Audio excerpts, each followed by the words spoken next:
It's my third day in Vietnam, and today I'm going to the Halong Bay and taking a one-night cruise. It's a group tour, so we got on a bus. Right now the bus has made a washroom stop, quote-unquote washroom. They stopped at a pearl shop. I have PTSDs from pearl shops in Beijing, China, when I went on a Great Wall tour, where the tour was for like an hour and a half, but we spent 10 hours in pearl shops. So the way we know is they've given us the number plate of the bus. Everyone is wearing it around their necks. They say it's to find us, but I suspect it's to get commissions from the pearl shops.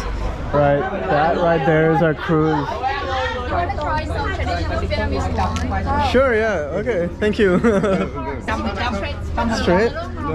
Oh. Ooh. Very strong. Everyone's laughing at me. Oh. This is made of pork.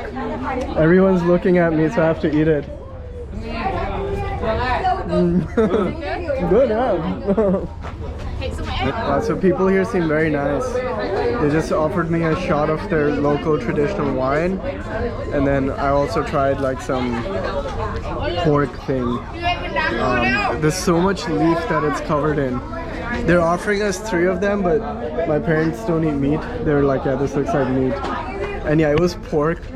Normally I would not have eaten it, but because there's 20 people staring at me with expectation, I had to eat it. So yeah, all the cruises are parked here. And there's definitely hundreds of them. And now we're boarding the cruise, and there's people waving at us. Oh, we have to wave back at them.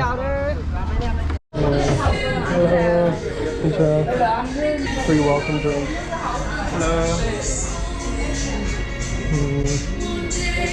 Alright, I think we're gonna have lunch first. So now I need to speak for 2 languages. So I will speak by the English first, and I will introduce by the Vietnamese later. 201, that's our room on the cruise. The corner room. And this is the balcony. We have a nice chill deck for a boat washroom. Look at that, there's a jacuzzi, a big bathroom. Right, the boat is finally moving. We were docked for about 1 hour. Look at that, the windows are so big. You can just like sleep on the bed and from there enjoy the whole view of Halong Bay. We're also pulling a smaller boat behind us that should be used for tours. And look at that, the views are getting super nice. We're getting closer to like the big rocks. And these rock formations look very, very unique.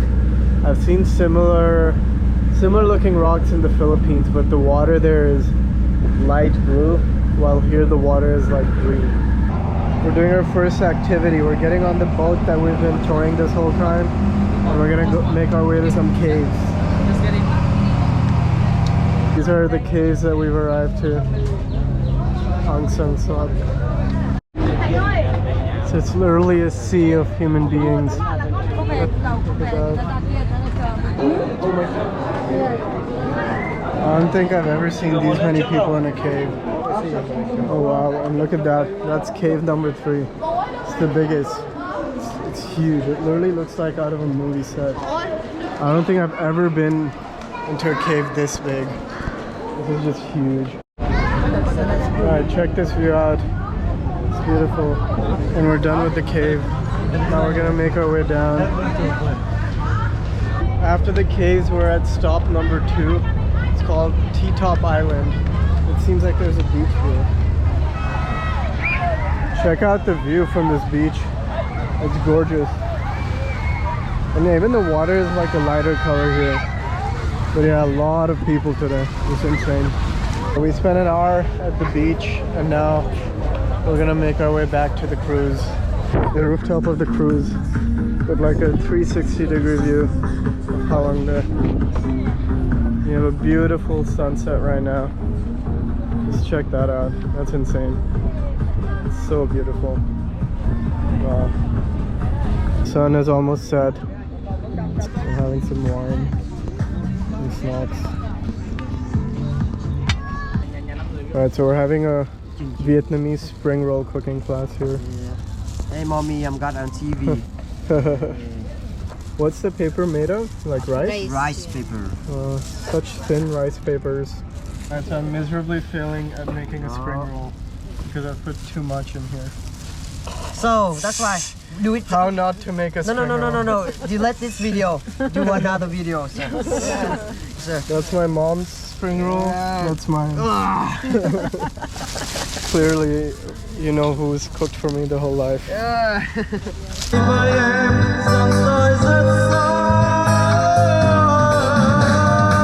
Some Vietnamese karaoke going on the boat. So down there's people fishing for squid. That's one of the activities of the boat. I went to fish for squid, and given my patience, I left in 5 minutes without any results. Alright, it's day 2 on the cruise, and we're here for some kayaking trip into caves. Alright, we're on the kayak now. Some people are in like these bamboo boats. Those are my parents on the kayak. So apparently these limestone structures are 500 million years old. That is crazy how old they are. And there's been human settlement found in this area since like 10,000 years ago. So one thing I really like here is how calm the water is. It's just so easy to kayak. It's amazing. This cruise that we're on, the program starts really early. They had the Tai Chi class starting 6 a.m. and then an early breakfast that started at 6:30 a.m. And apparently their karaoke party last night went on until 12 a.m. It's really fun watching a bunch of drunk Vietnamese people singing really bad. That's our cruise. We're finally back to shore. Yeah, today was, except for the kayaking, is pretty uneventful. We just had some breakfast and then made our way back to shore. Now we're waiting for a bus back to Hanoi. And today I'm doing a full day tour of a place called Ninh Binh. And the first place we're going to in Ninh Binh is some rice fields. These rice fields are right next to the river. And we're gonna go in one of those boats. But look how crowded it is here. It's just so many tourists because it's a week off in Vietnam. We made it onto the boat.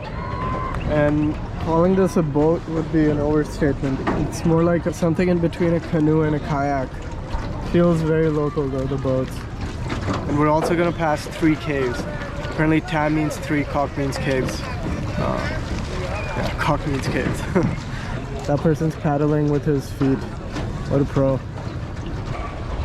So yeah, now we're getting inside these rock formations. There's so many boats that were crashing into each other now.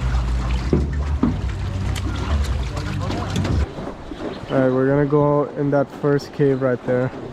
But look at that view. So beautiful. We're inside the cave now.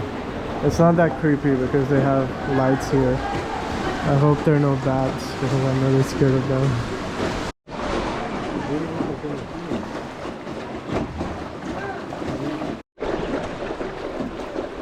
Alright, look at all those fields all around the river. It's very, very unique. Never seen anything like that. Look at that. Nuts, popcorn, banana, all being sold on the boat. Got some pineapple from this boat. We've made it back. We've made it back to the shore. This was like 1.5 hours long and it was very beautiful. We're at stop number 2 in our tour today, which is some sort of caves. I can't remember the names. I'll put the names down there. Mua Caves. We are going to climb all the way up there where there's like a pagoda. Seems like an intense climb. We're making the climb up. Look, the view is so nice. There's 2 limestone mountains here to climb. That's the one that we're not doing. And this is the main one. And I think we're halfway up. It's getting steeper. Look at the stairs. They're really steep now. Right, from here we can see the river through which we took the boat. And you can see a bird's eye view of all the rice fields. It looks really beautiful from here. There's so many limestone mountains. And we're still not all the way up. That's the pagoda. It's really not as bad of a climb as it looks. The actual hard part of this is going down to these steep steps. We made it all the way down. Now we're gonna go check out some caves. And we see a lot of people in traditional outfits today. I think it's because of the national holiday. Especially a lot of women are wearing traditional outfits. Men don't seem to really care. The men are busy taking pictures of their women. Yeah, we're at some place called the Dancing Caves now. And apparently the king back in the day used to come here to watch women and maids dance. And that's why it gets the name Dancing Caves. So these are the Dancing Caves. And they lead to this beautiful viewpoint. So like some legit caves now. You have to like bend your head and walk because it's so low. And apparently they make some wine here because the temperature is perfect. So look at this. You have to like really bend low. The water is flooding the floor, so my left shoe is completely wet. So pro tip, if you want to avoid the crowds, don't come in the first week of May because the whole week is off for the local people. So not only you have foreign tourists, which there is a lot of, there's going to be equally, if not more, local tourists. Alright, we've made it to the ancient capital of this region, Hualu. That's the name. It was the capital in the year 968. Alright, so this place was the capital of Vietnam for a mere 42 years. From 968 to 1010. And then in 1010, the king who ruled Vietnam back then passed away. So they moved the capital at some point to Hanoi. And yeah, it seems like in Vietnam's history, they were fighting the Chinese off for like pretty much 1,000 years until the US decided to get a peace. And then they fought the US off too. This country always fought back and survived, and you know, they're able to stay independent in some form or the other. We're walking around the temple in this old capital dedicated to the king who made this the capital. Apparently the trees around us are used to make chopsticks, and the chopsticks from these trees changed color back in the day if it had poison in it. So the kings apparently were very often poisoned, so this was a way for them to know if food has poison or not. Super interesting. The main sculpture in the temple is of the king himself, and there's dragons around the king. It's very interesting that instead of having a specific god, people just pray to the king. That's the chariot of the king that people carry in festivals. Alright, we're done with the old capital. Now we're gonna do another drive all the way to Hanoi. Hopefully the traffic isn't this bad. Isn't as bad as it was in the morning. It took us 2.5 hours in the morning. It's supposed to be an hour and a half. So let's see how it is this time, because we're pretty tired. The climb was intense.